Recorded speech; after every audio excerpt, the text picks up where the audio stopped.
Class 11 chemistry में unit 12 organic chemistry को continue करते हुए आज हम लोग त्रिविम समवायता पढ़ेंगे। ठीक है, इससे पहले के वीडियो में हमने संरचनात्मक समवायता पढ़ा और उसके जो 6 प्रकार होते हैं कौन कौन से, श्रृंखला समवायता, स्थान समवायता, क्रियात्मक समूह समवायता, वलय श्रृंखला समवायता, मध्यावयता और चलावयता, इन 6 प्रकार के बारे में हमने पढ़ लिया है। आज हम दूसरे प्रकार जो त्रिविम समवायता होता है उसके बारे में आज हम लोग पढ़ेंगे।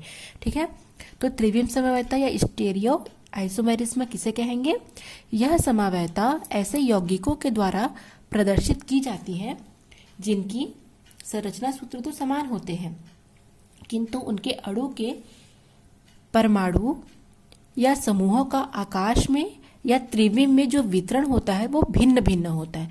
नाम से इस तरह से त्रिविम या 3 डायमेंशन आप बोल सकते हैं। ठीक है, और ये 2 प्रकार के होते हैं, मतलब यौगिकों का जो संरचना सूत्र है वो समान होगा लेकिन उनके अणु और परमाणुओं की जो व्यवस्था होगी या उनका जो समूह होगा अणु और परमाणु का वो क्या होगा, आकाश में या त्रिविम में उनका जो वितरण है वो भिन्न भिन्न प्रकार से होगा। तो इस घटना को हम त्रिविम समवायता कहते हैं और ये 2 प्रकार के होते हैं। पहला होता है विन्यासी त्रिविम समावयवी और दूसरा होता है संरूपीय त्रिविम समावयवी। तो आज के हमारे क्लास में इन दोनों के बारे में हम लोग अध्ययन करेंगे। ठीक है, तो सबसे पहले हम पढ़ेंगे विन्यासी त्रिविम समावयवी। तो विन्यासी त्रिविम समावयवी किसे कहेंगे? ये साधारण परिस्थिति में एक दूसरे में परिवर्तित नहीं होते हैं। ठीक है, इसलिए इन्हें पृथक किया जा सकता है और ये 2 प्रकार के होते हैं, ज्यामितीय समवायता और प्रकाशिक समवायता। क्या होता है? विन्यासी त्रिविम समवायवी एक दूसरे में परिवर्तित नहीं होते हैं और इनको हम आसानी से पृथक कर सकते हैं। ठीक है, तो वो तो हम ज्यामितीय और प्रकाशिक पढ़ेंगे तो ही हमको समझ में आएंगे।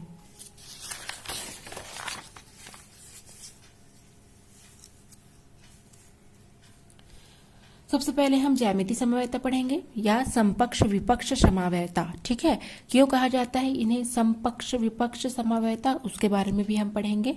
तो सबसे पहले हम इसकी परिभाषा देख लेते हैं। ठीक है, कि क्या होती है। इस प्रकार की जो समवायता होती है अर्थात जो ज्यामितीय समवायता होती है उनमें एल्किन के ऐसे व्युत्पन्न द्वारा प्रदर्शित की जाती है जिनमें द्विबंध से जुड़े हुए कार्बन परमाणुओं के साथ 2 भिन्न समूह या परमाणु जुड़े रहते हैं। जैसे ABC है तो वो CBA हो जाएगा, अर्थात उनकी जो व्यवस्था है वो चेंज हो जाएगी। ठीक है, उनकी ज्यामिति ही बदल जाएगी। ठीक है, क्या होंगे? एल्किन के व्युत्पन्न होंगे। ठीक है, जो ज्यामितीय समवायता है वो एल्किन के व्युत्पन्न के द्वारा ही प्रदर्शित की जाएगी और इनमें जो द्विबंध है ना, क्योंकि एल्किन में डबल बॉन्ड पाया जाता है तो जो द्विबंध से जुड़े हुए जो कार्बन होते हैं, कार्बन परमाणु होते हैं, उनके साथ 2 भिन्न समूह या परमाणु जुड़े रहते हैं। ठीक है, और जब समान परमाणु या समूह युग्म बंध के एक ही ओर होते हैं, ठीक है, समान परमाणु लेंगे, जैसे डबल बॉन्ड है यहाँ पर है ना, एल्किन है, इसके क्या करेंगे, समान परमाणु को अगर हम एक ही ओर लेंगे तो उसको हम समपक्ष समावयवी कहेंगे, जिसको हम सिस आइसोमर कहते हैं। और जब विपरीत दिशा में व्यवस्थित होंगे तो उसको हम विपक्ष समावयवी या ट्रांस समावयवी कहेंगे। ठीक है, तो इस प्रकार की समवायता को हम समपक्ष विपक्ष या सिस ट्रांस समवायता भी कहते हैं। एग्जाम्पल के माध्यम से समझेंगे इसे हम। ये आपका एग्जाम्पल है, आपको क्लियर हो जाएगा एग्जाम्पल देख के ही। एल्कीन है, दोनों डबल बॉन्ड है और दोनों में जो कार्बन परमाणु है, ठीक है, जो द्विबंध है उससे जो जुड़े हुए जो कार्बन परमाणु है वो 2 भिन्न समूह या परमाणु से जुड़े हैं। 2 भिन्न समूह आप देख रहे हैं, ए और बी, तो भिन्न समूह या परमाणु से जुड़े हैं। और जब ये समान परमाणु या समूह से जब जुड़े रहेंगे तो इसको हम समपक्ष या सिस फॉर्म कहेंगे। ठीक है, या सिस समावयवी कहेंगे। लेकिन जब द्विबंध से जुड़े जो कार्बन परमाणु हैं उनके जो दोनों साइड जो परमाणुओं या समूह जो जुड़ा हुआ है अगर वो विपरीत दिशा में, जैसे यहाँ पर ए है यहाँ बी है, यहाँ ए है यहाँ बी है, क्या हो गई, दिशा अपोजिट हो गई है, तो इसे हम विपक्ष या ट्रांस रूप कहेंगे। बस इतना ही आपको इसमें एक्सप्लेन करना है। एग्जाम में ज्यामितीय समवायता जब पूछा जाएगा आपसे तो बस आपको इतना ही मेंशन करना है इसमें। ठीक है, कि इसमें क्या होता है, इस प्रकार की समवायता में एल्किन के व्युत्पन्न के द्वारा ही ये प्रदर्शित की जाती है और इनमें द्विबंध से जुड़े जो कार्बन परमाणु होते हैं उनमें दो भिन्न समूह या परमाणु जुड़ा होता है, ठीक है। और अगर समान परमाणु या समूह बंध के एक ही ओर होते हैं तो उसको हम समपक्ष या शीर्ष रूप कहते हैं, और यदि वो विपरीत दिशा में होते हैं तो उसे हम विपक्ष या ट्रांस रूप कहेंगे। और इस प्रकार की समवायता को हम समपक्ष विपक्ष समवायता भी कहते हैं। क्लियर हुआ आप लोग को?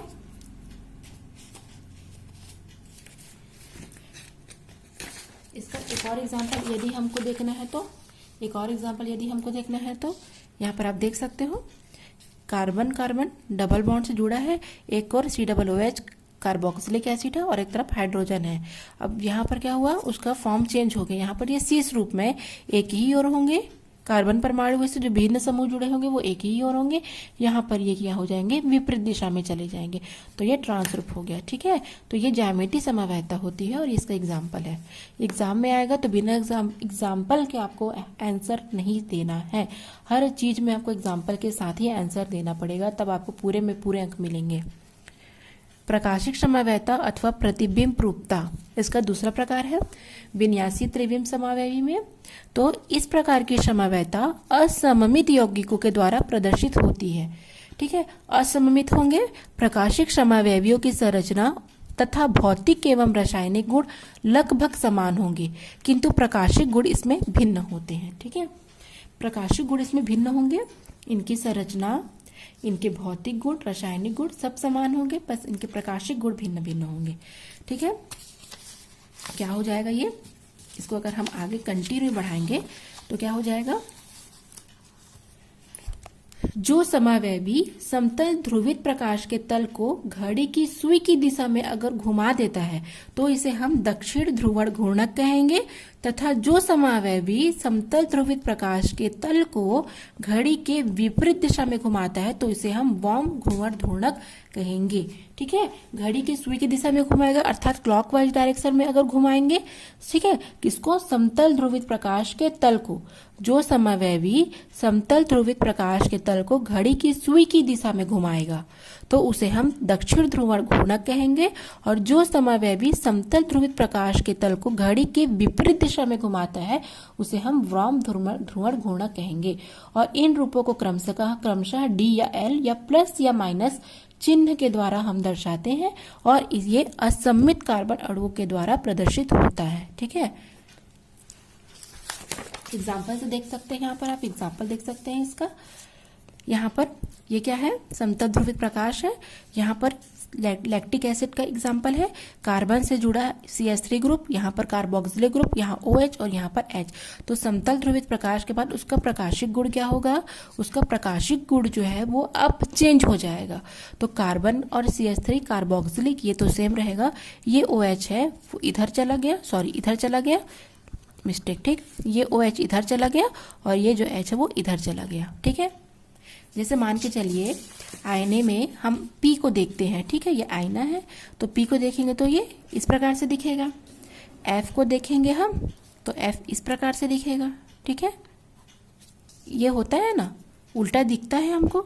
E को अगर हम देखेंगे तो क्या हो जाएगा, वो इस प्रकार से हमको दिखाई देता है। बस यही होता है, प्रकाशिक गुण में भिन्नता पाई जाती है। तो लैक्टिक एसिड में COH H है तो यहाँ पर इधर OH और इधर H हो जाएगा, तो ये सक्सिनिक एसिड हो जाएगा, ठीक है। तो इस प्रकार से प्रकाशिक समवायता में भौतिक, रासायनिक और संरचनात्मक तो गुण समान होंगे, लेकिन उनके प्रकाशिक गुण क्या होंगे, चेंजेस होते रहेंगे, ठीक है। तो ये हो जाएगा आपका प्रकाशिक समवायता। और इसका जो दूसरा पॉइंट है आपका वो है सरूपीय त्रिविम समवैवी या घूर्णांक समवैवी। तो ये सामान्य ताप पर एक दूसरे में एकल बंध या तो वो एल्केन होंगे या एल्केन के व्युत्पन्न होंगे, तो उनके चारों ओर मुक्त घूर्णन के द्वारा परिवर्तित होते हैं, अर्थात उसमें रोटेशन होता है, घूर्णन होता है। इन्हें एक दूसरे से पृथक करना बहुत ही कठिन होता है, ठीक है। इससे पहले हमने पढ़ा था विन्यासी त्रिविम समवैवी, जिनमें कहा गया था कि ये एक दूसरे से पृथक होते हैं, इनको एक दूसरे से पृथक करना आसान होता है, लेकिन ये जस्ट अपोजिट है, ठीक है।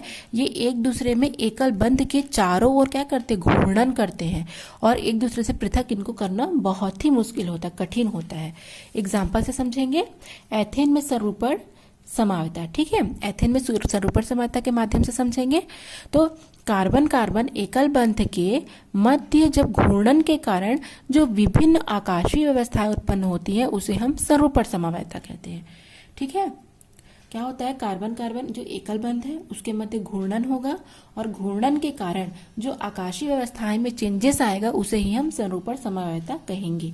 और एथेन में 2 कार्बन परमाणु एकल बंध की सहायता से जुड़े रहते हैं तथा प्रत्येक कार्बन पर 3 हाइड्रोजन परमाणु जुड़े रहते हैं, अर्थात एथेन अणु में 2 मैथिल समूह एकल बंध की सहायता से जुड़े रहते हैं। यदि इनमें से एक कार्बन को स्थिर रख करके दूसरे कार्बन को एकल बंध के चारों तरफ मुक्त घूर्णन करा दिया जाता है तो आकाशीय व्यवस्था या त्रिविम व्यवस्थाएं भिन्न भिन्न प्रकार से होती हैं। तो इसको आपको एग्जाम्पल के माध्यम से मैं समझाती हूँ इस प्रकार से, ठीक है। ये आप चित्र देख रहे हैं, ये डायग्राम आप देख सकते हैं, ठीक है। इसमें क्या किया जा रहा है, कार्बन कार्बन एकल बंध से जुड़े हुए हैं, अर्थात यहाँ पर ये सामने का फ्रंट का है और ये क्या है, पीछे का है, ठीक है। तो घूर्णन कराया जाता है एक को स्थिर रख करके, यहाँ पर कार्बन है तो कार्बन को स्थिर रख करके जो पीछे का जो एक और कार्बन का समूह है उसको रोटेशन कराया जाता है, घूर्णन कराया जाता है, ठीक है। चारों ओर तरफ जब वो 60 डिग्री के मुक्त घूर्णन करेगा तो 6 प्रकार की त्रिविम व्यवस्थाएं हमको प्राप्त होती हैं। इसमें आप देख सकते हैं यहाँ पर ये सामने की ओर का है और ये वाला जो है वो पीछे की ओर का है, ठीक है। तो ये स्थिर है, अब एक को स्थिर रख के दूसरा को रोटेशन कराएंगे तो क्या हो जाएगा, ये इस प्रकार हो जाएगा, फिर ये स्थिर हो जाएगा, फिर इस प्रकार, फिर स्थिर, फिर इस प्रकार। इस प्रकार से जो पहला, तीसरा और पांचवा है, पहला, तीसरा और पांचवा, ठीक है, इनका ऊर्जा और स्थायित्व समान है, आप देख सकते हैं सब तीनों का। और जो दूसरा, चौथा और छठवा है इनकी भी ऊर्जाएं और स्थायित्व समान होता है, ठीक है।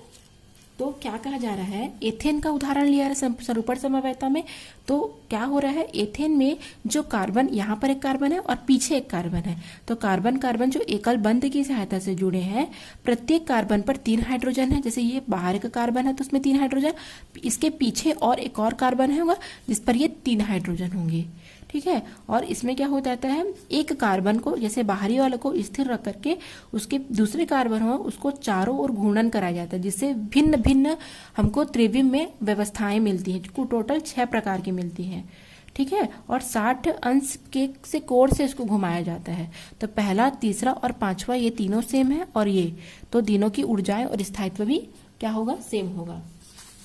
तो यदि एक कार्बन को स्थिर रखते हुए दूसरे कार्बन को एकल बंध के चारों तरफ 60 अंश के कोण से मुक्त घूर्णन कराने दिया जाए तो 6 व्यवस्थाएं संभव है। आप देख सकते हैं, एक को स्थिर रखकर जब दूसरा को रोटेशन कराएंगे तो इस प्रकार का हमको प्राप्त होगा।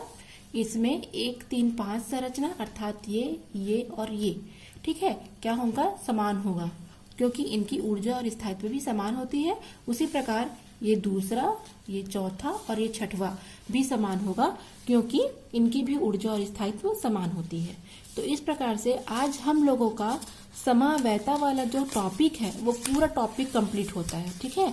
समावैता वाला पूरा टॉपिक आज हम कंप्लीट कर लिए। अब कल से हमको नया टॉपिक स्टार्ट करना है इसी चैप्टर में, ठीक है। Thanks for watching.